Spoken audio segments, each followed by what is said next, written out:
know that I'd use those words exactly. Gregory Peck isn't just one of Hollywood's most iconic actors. He was also a devoted father to 5 children. Jonathan, Stephen, Carrie, Anthony, and Cecilia each shouldered the challenge of growing up with a legend whose moral authority extended far beyond the screen. Did they follow in their father's footsteps or find their own way? One son battled demons that tragically claimed his life far too young. Another dedicated himself to serving homeless veterans, extending his father's compassionate legacy. His only daughter chose to preserve her father's work through filmmaking.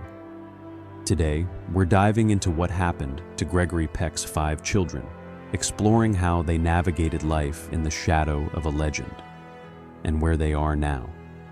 We'll start at number 5 and work our way to number 1. Number 5, Jonathan Peck, the lost son. Born on April 22, 1944, in Los Angeles, Jonathan was Gregory's first son with his first wife, Greta Kukkonen. Jonathan grew up during his father's meteoric rise to stardom, when Gregory Peck was becoming not just a leading man, but a symbol of American integrity. Quiet and introspective from childhood, Jonathan showed early signs of the internal struggles that would define his short life.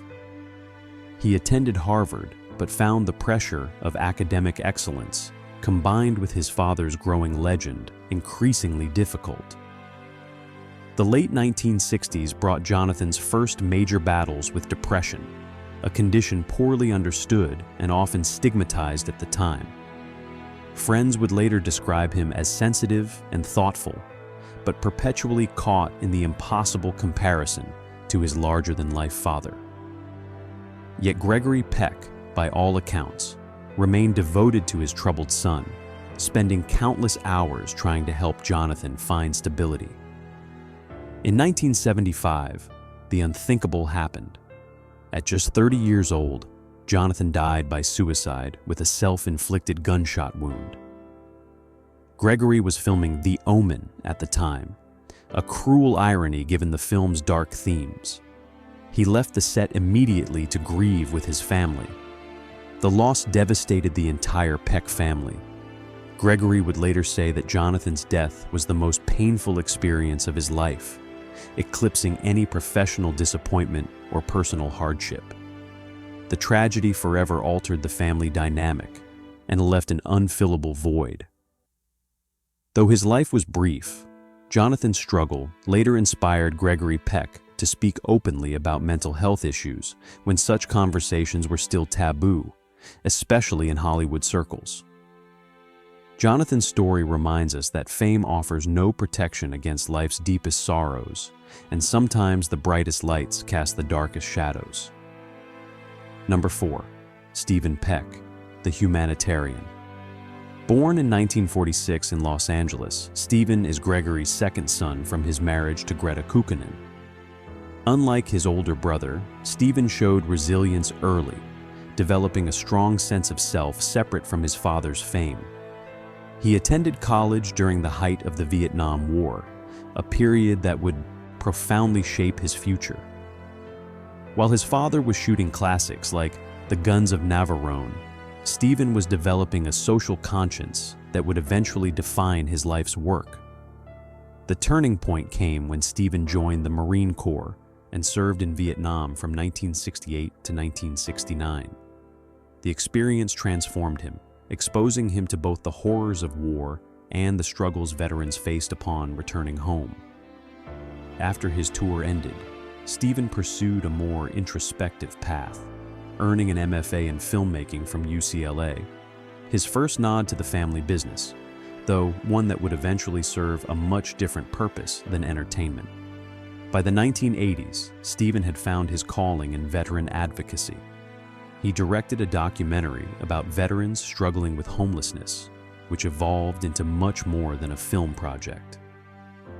Witnessing the challenges faced by those who had served led Stephen to found the U.S. Veterans Initiative in 1993, now the nation's largest nonprofit dedicated to homeless and at-risk veterans.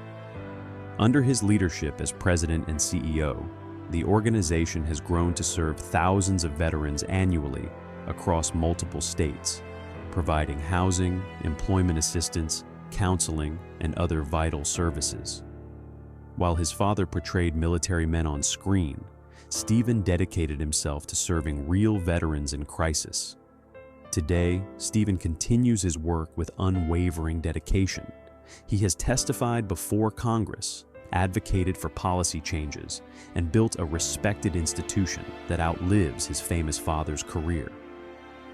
He's been married to artist Kathy Peck for over 30 years and maintains a deliberately lower profile than the Peck entertainment legacy might suggest. In 2014, Stephen received the Lifetime Achievement Award from the National Coalition for Homeless Veterans, recognition that speaks to his genuine impact beyond the Peck name. Stephen Peck shows that sometimes the most meaningful way to honor a family legacy is not by replicating it, but by channeling its core values into entirely new territory. Number 3. Carrie Paul Peck, the eclectic entrepreneur. Born in 1949 in Los Angeles, Carrie is Gregory's youngest son from his first marriage to Greta Kukkonen. Carrie grew up during his father's golden era in Hollywood, when Gregory was cementing his status as film royalty in classics like Roman Holiday and Moby Dick. Unlike his brothers, Carrie showed an early interest in business ventures rather than causes or creative pursuits. Independent and pragmatic from youth, he seemed determined to establish his identity outside the entertainment industry. The 1970s saw Carrie experimenting with various career paths, briefly entering the political arena as an aide to California Senator Alan Cranston. But the structured world of politics proved too confining for his entrepreneurial spirit. When his brother Jonathan died in 1975, Carrie retreated from public life for several years, processing the family tragedy away from prying eyes. By the 1980s, Carrie had ventured into real estate development and various business enterprises, building a life deliberately distinct from Hollywood's spotlight. He married Lita Albuquerque, a renowned environmental artist and sculptor, forming a creative partnership that would influence his later ventures. Their connection to the art world gave Carrie a different kind of cultural foothold than his father's cinematic legacy. Through the 1990s and early 2000s, Carrie developed vacation properties in California and pursued investments in sustainable businesses, long before such ventures became trendy. Friends describe him as the most private of the Peck children, maintaining minimal media presence even during major family events. When Gregory Peck died in 2003, Carrie was present but characteristically stayed in the background during public memorials, allowing others to serve as the family's public face during the outpouring of international grief. Today, Carrie continues his business pursuits while supporting his wife's acclaimed environmental art installations. He has children who have largely stayed out of the public eye, a testament to his success in creating a life defined by personal choice rather than family fame. Carrie's journey demonstrates that sometimes the most rebellious act for a child of fame is simply to live quietly on one's own terms. Number 2. Anthony Peck, The Bridge. Born on April 14, 1956, in Los Angeles, Anthony is Gregory's first son with his second wife, French journalist Véronique Pisani. Anthony grew up in a truly international household, splitting time between Hollywood, France, and various film locations where his father worked. Bilingual from childhood, he developed an easy cosmopolitanism that would later serve him well. As a teen in the early 1970s, he showed interest in following his father's path into entertainment, though he would ultimately forge a more multifaceted career. The defining inflection point came when Anthony tried his hand at acting, appearing in a few films including the adventure drama The Doom Generation and made-for-TV movies. Unlike his father, however, Anthony found himself drawn to what happened behind the camera. By the mid-1980s, he had transitioned to producing, working on documentaries that often explored cultural and historical themes. His marriage to model Cheryl Tiegs in 1990 briefly thrust Anthony into the tabloid spotlight, a taste of the media scrutiny his father had navigated for decades. The union produced a son, Zachary, but ended in divorce by 1995. This personal challenge coincided with Anthony's growing involvement in preserving his father's legacy as Gregory Peck entered his final years. After his father's death in 2003, Anthony became an active custodian of the Peck film heritage, serving as a family spokesperson at retrospectives and contributing to documentaries about Gregory's impact on cinema and culture. Unlike some children of Hollywood legends who distance themselves from their parents' shadow, Anthony has embraced his role as a connection to his father's work. Today, Anthony balances creative projects with his duties as a keeper of the Peck legacy. He has produced several well-received documentaries and maintains close ties with film preservation organizations. Though more public than some of his siblings, he maintains a careful balance between honoring his father's memory and establishing his own identity. Anthony's periodic appearances at film events celebrating his father remind us that the Peck influence extends beyond Gregory's generation, with Anthony serving as a thoughtful interpreter of that legacy for new audiences. Anthony Peck illustrates that embracing a legendary parent's heritage doesn't require sacrificing one's own journey. It can become part of a richer, more complex identity story. Number 1. Cecilia Peck, the storyteller. Born on May 1, 1958, in Paris, France, Cecilia is Gregory's youngest child and only daughter, from his marriage to Veronique Pisani. Growing up as the youngest Peck child and only daughter gave Cecilia a unique vantage point on her father's legacy.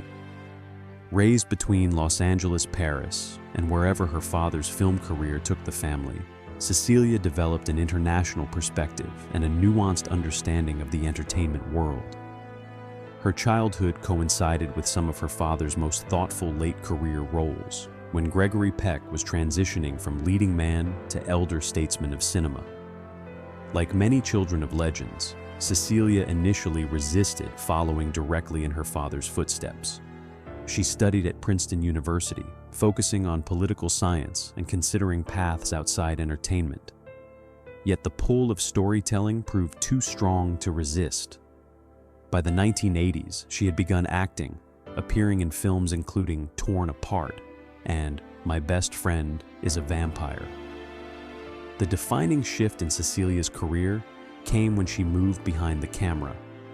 In 1987, she worked alongside her father in the television film The Portrait, an experience that deepened their bond while revealing to Cecilia where her true talents lay. Gradually, she transitioned to producing and directing, discovering that she could honor her father's legacy while creating work distinctly her own.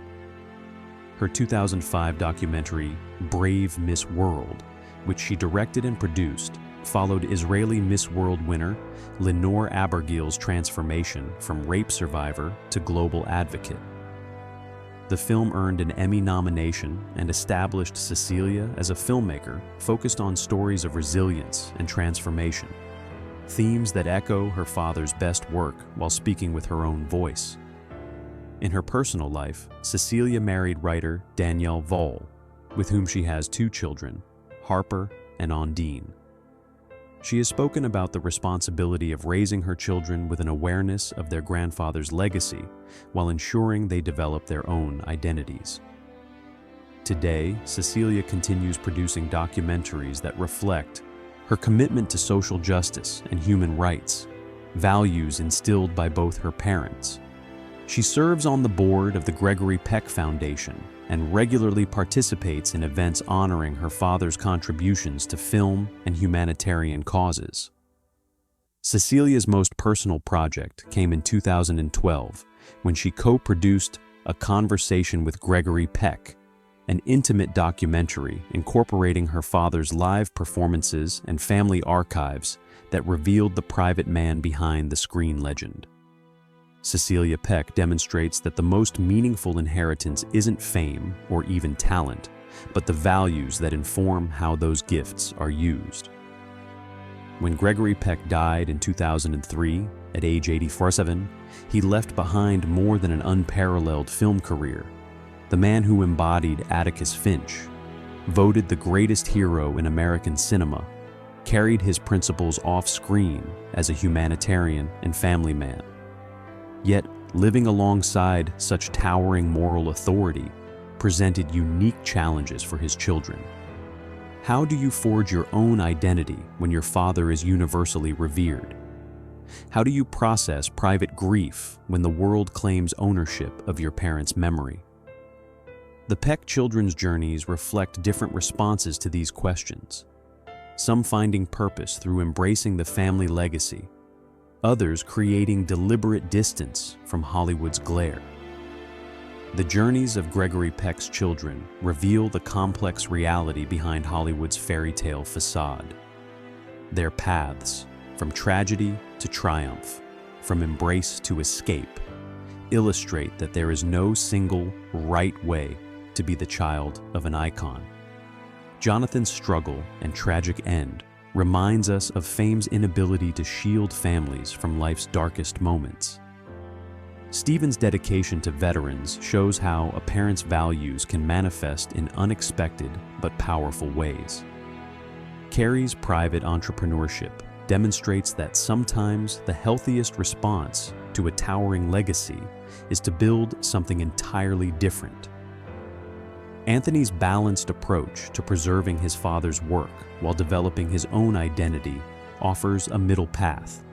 And Cecilia's evolution as a filmmaker suggests that sometimes embracing a family legacy on one's own terms can become a source of strength rather than limitation.